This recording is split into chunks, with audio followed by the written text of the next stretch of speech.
بچے بن گئی۔ اچھا، میں آپ سے پوچھنا چاہ رہا تھا کہ جیسے کچھ لوگ کہتے ہیں کہ روح پاک وفات کر گئے، اب ہم لوگ ہم لوگ کہتے ہیں وفات نہیں کر گئے، پردہ کر گئے۔ کچھ بھابی حضرات ہیں کہ اور کسی مسلک سے تعلق رکھتے ہیں، احمدی ہے، قادیانی ہے، مرزائی ہے، وہ لوگ کہتے ہیں کہ وفات پا گئے۔ آپ اس بارے میں آپ کیا کہنا چاہیے کہ وفات پا گئے یا پردہ کر گئے؟ بسم اللہ الرحمن الرحیم۔ اچھا، پہلی بات تو یہ ہے کہ الحمدللہ ہمارے آقا صلی اللہ علیہ وآلہ وسلم اس دنیا سے گئے ضرور ہیں، سرکار نے پردہ ضرور فرمایا ہے، ایسا نہیں ہے کہ سرکار کو وفات نہیں ہوئی۔ سرکار علیہ الصلوۃ والسلام پر قانون قدرت کی وجہ سے موت بھی طاری ہوئی ہے، لیکن وہ چند لمحوں کے لیے تھی۔ ہمارے آقا صلی اللہ علیہ وآلہ وسلم اس مرحلے سے گزرنے کے بعد آج بھی زندہ ہے۔ جیسے دیکھیں، اس کی ایک عام سی مثال ہے، ہم جب کلمہ پڑھتے ہیں، کلمے میں کہتے ہیں محمد رسول اللہ، اس کا معنی کیا ہے؟ محمد اللہ کے رسول ہیں۔ اگر یہ معنی ہوتا کہ محمد اللہ کے رسول تھے تو پھر تو ہم عقیدہ رکھ سکتے تھے کہ مر گئے، ختم ہو گیا، معاملہ ختم ہو گیا، لیکن چونکہ اس کا معنی ہے محمد اللہ کے رسول ہیں، تو اس کا مطلب ہے آقا علیہ الصلوۃ والسلام اب بھی موجود ہیں، اپنی امت کے ساتھ سرکار کا تعلق اب بھی موجود ہے۔ دوسری بات دیکھیں، لوگ کہتے ہیں کہ ہم کیسے مان لیں، اگر ہیں تو نظر کیوں نہیں آتے؟ اب قرآن مجید میں اللہ رب العزت نے فرمایا کہ شہید کو مردہ نہ کہو، شہید زندہ ہے۔ شہید کون ہوتا ہے؟ سرکار کا امتی ہے شہید۔ اگر امتی زندہ ہے تو نبی بھی زندہ ہے۔ اور تیسری بات یہ کہ جیسے کچھ لوگ کہتے ہیں جی زندہ ہے تو ہمیں بتائیں کہاں ہیں، ہمیں نظر کیوں نہیں آتے؟ ارے بھائی، مجھے بتائیں کہ شہید زندہ ہے تو شہید کہاں ہے، شہید ہمیں نظر کیوں نہیں آتے؟ تو اللہ تعالیٰ نے فرمایا وَلَٰكِن لَا تَشْعُرُونَ، وہ زندہ ہیں لیکن تمہیں ان کا شعور نہیں۔ تو جب ایک شہید کی زندگی کو سمجھنے کا شعور انسان کے پاس نہیں تو نبی کی زندگی تو اس سے بھی اعلیٰ عرفہ ہے، تو نبی کی زندگی سمجھنے کا شعور کیسے ہو سکتا ہے؟ اسی لیے سیدی اعلیٰ حضرت امام اہل سنت رحمۃ اللہ تعالیٰ علیہ نے بڑی پیاری بات فرمائی۔ آپ نے فرمایا تو زندہ ہے واللہ، تو زندہ ہے واللہ، کہ یا رسول اللہ آپ زندہ ہیں، اللہ کی قسم آپ زندہ ہیں، میری چشم عالم سے چھپ جانے والے، یعنی اگرچہ آپ ہماری آنکھوں سے چھپے ہوئے ہیں، ہماری آنکھوں کے سامنے نہیں ہیں، لیکن پھر بھی اللہ کی دی ہوئی طاقت سے آپ زندہ موجود ہیں، امت کے ساتھ آپ کا تعلق قائم ہے۔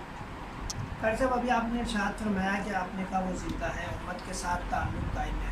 اب مجھے ایک چیز میں تھوڑی سی الجھن ہو رہی ہے کہ جب وہ زندہ ہے، ٹھیک ہے، امت کے ساتھ تعلق بھی قائم ہے، تو پھر مجھے بتائیں کہ ہمیں فاتحہ درود زندہ بندے کے اوپر دینی چاہیے یا نہیں دینی چاہیے؟ جیسے کہ سوال آتا ہے، کچھ لوگ ایسے کرتے ہیں کہ یار فاتحہ درود تو جو وفات پا چکے ہیں ان کے بارے میں ہونا چاہیے، ایسے ہی ہے، ان کے لیے ہونی چاہیے، ان کے اشارے ثواب کے لیے ہونے چاہیے۔ جیسے ہم لوگ بھی، ہمارے جو بزرگان فوت ہو گئے یا آپ لوگوں کے جو بزرگان فوت ہو گئے، آپ ان کے لیے فاتحہ درود نیاز کرتے ہیں، کرنا چاہیے یا نہیں کرنا چاہیے؟ پہلے تو مجھے بتا دیں، کیونکہ کچھ لوگ کہتے نہیں کہ کسی کے نہیں، ابھی محرم کا مہینہ گزرا، وہ کہتے نہیں لوگ 10ویں محرم کی نہیں دینی چاہیے، ایسے کافی سے لوگ ہیں۔ پھر ربیع الاول کا مہینہ، مطلب لوگ مانتے ہی نہیں ہیں فاتحہ درود۔ آپ اس بارے میں کیا کہتے ہیں کہ فاتحہ درود کرنی چاہیے یا نہیں کرنی چاہیے؟ جی بالکل کرنی چاہیے۔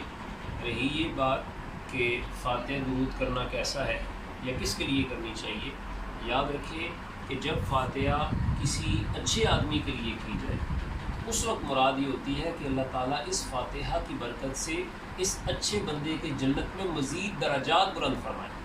اور جب ہم فاتحہ کسی گناہ گار کے لیے کرتے ہیں تو اس وقت مقصد یہ ہوتا ہے کہ یہ گناہ گار ہے، اس فاتحہ کی وجہ سے اللہ تعالیٰ اس کے گناہوں کو معاف فرما دے۔ یعنی جب فاتحہ کسی گناہ گار کے لیے کی جائے تو مقصد ہوتا ہے اللہ گناہ معاف فرمائے، اور جب فاتحہ کسی نیک بندے کے لیے کی جائے تو پھر مقصود یہ ہوتا ہے اللہ درجات بلند فرمائے۔ محرم شریف میں امام علی مقام امام حسین رضی اللہ تعالی عنہ اور آپ کے جملہ رفقاء کے لیے جب ہم فاتحہ کرتے ہیں تو مقصد یہ ہوتا ہے کہ اللہ تعالیٰ امام علی مقام امام حسین اور آپ کے جمیع رفقاء کے درجات کو بلند فرمائے۔ رہی یہ بات کہ فاتحہ کرنی چاہیے، ثواب پہنچتا ہے یا نہیں پہنچتا، تو دیکھیں تمام مسالک میں ایسا کئی دفعہ ہوتا ہے کہ ایک بندہ قرآن مجید پڑھ کے کہتا ہے جی میں قرآن مجید آپ کے مل کرتا ہوں، آپ کے مل کرتا ہوں، تو اس کا مقصد کیا ہوتا ہے کہ پڑھا میں نے ہے لیکن ثواب میں تیرے اختیار میں دے رہا ہوں، تو وہ ثواب دوسرے بندے کو پہنچ جاتا ہے۔ جس طرح ایک بندہ قرآن پاک پڑھتا ہے وہ اپنا ثواب دوسرے کو دیتا ہے، دوسرے کو پہنچ سکتا ہے، اسی طرح جب ایک بندہ کسی فوت شدہ کے بارے میں سورہ فاتحہ پڑھتا ہے، کوئی بھی کلام پڑھتا ہے اور پڑھ کر کہتا ہے کہ اے اللہ اس کا ثواب میں فلاں بندے کو پہنچاتا ہوں، تو اسی طرح اس بندے کو بھی اس چیز کا ثواب پہنچتا ہے اور اسے فائدہ ہوتا ہے۔ اللہ توفیق عمل عطا۔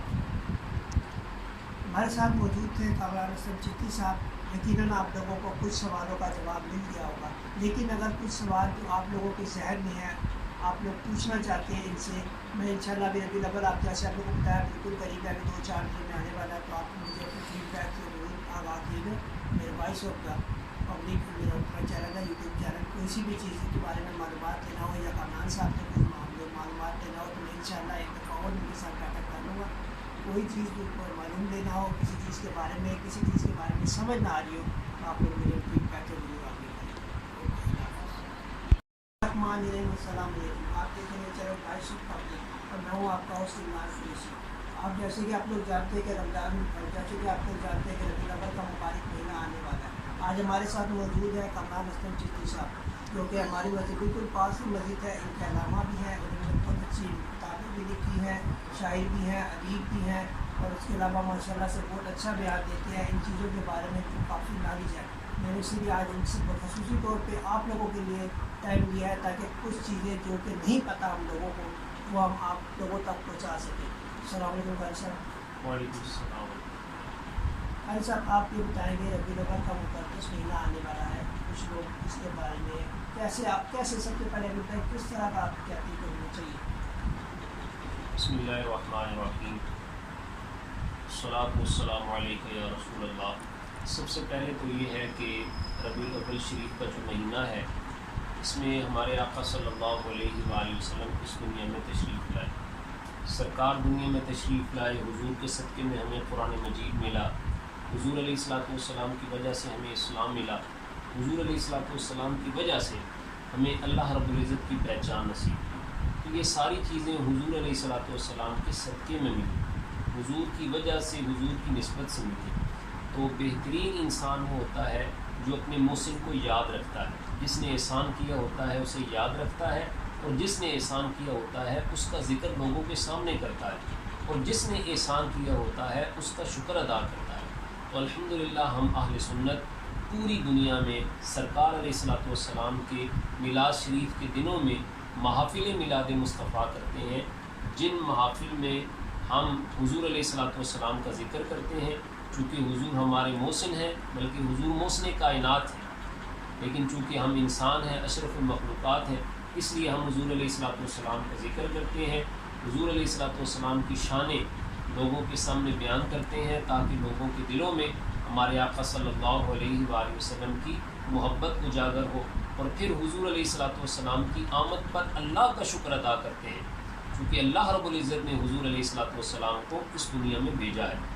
دو باتیں جو قابل توجہ ہیں وہ یہ ہیں، سب سے پہلی بات یہ کہ کچھ لوگ یہ کہتے ہیں کہ ہم اہل سنت محفل میلاد کر کے حضور کو اللہ سے ملا دیتے ہیں یا نبی پاک صلی اللہ علیہ وآلہ وسلم کو اللہ کے برابر سمجھتے ہیں۔ ایسا کہنا بالکل غلط ہے۔ ہم اہل سنت حضور علیہ الصلوۃ والسلام کو اللہ کی مخلوق اور اللہ کا بندہ سمجھتے ہیں، اللہ کے برابر کبھی بھی نہیں سمجھتے۔ اللہ کے برابر سمجھتے تو کبھی بھی میلاد نہ مناتے۔ میلاد کا مطلب کیا ہے؟ پیدائش کا دن۔ اللہ تو لم یلد ولم یولد ہے، نہ وہ کسی سے پیدا ہوا نہ اس سے کوئی پیدا ہوا۔ ہمارے آقا صلی اللہ علیہ وآلہ وسلم پیدا ہوئے، ہم جشن میلاد منا کر لوگوں کو یہ بتاتے ہیں کہ جس کا میلاد نہیں ہوتا وہ اللہ ہے، اور جس کا میلاد ہوا وہ اللہ کے رسول صلی اللہ علیہ وآلہ وسلم۔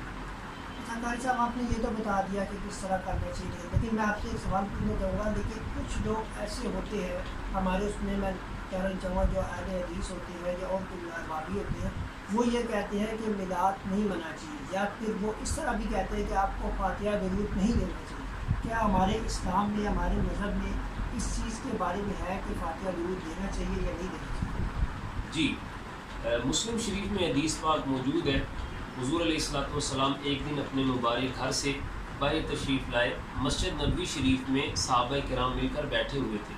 حضور علیہ الصلوۃ والسلام نے ان سے پوچھا کہ تم کیوں بیٹھے ہوئے ہو؟ تو صحابہ کرام نے عرض کی کہ ہم اس لیے بیٹھے ہیں کہ ہم اللہ کا شکر ادا کریں کہ اللہ نے آپ جیسی عظیم نعمت ہمیں عطا فرمائی۔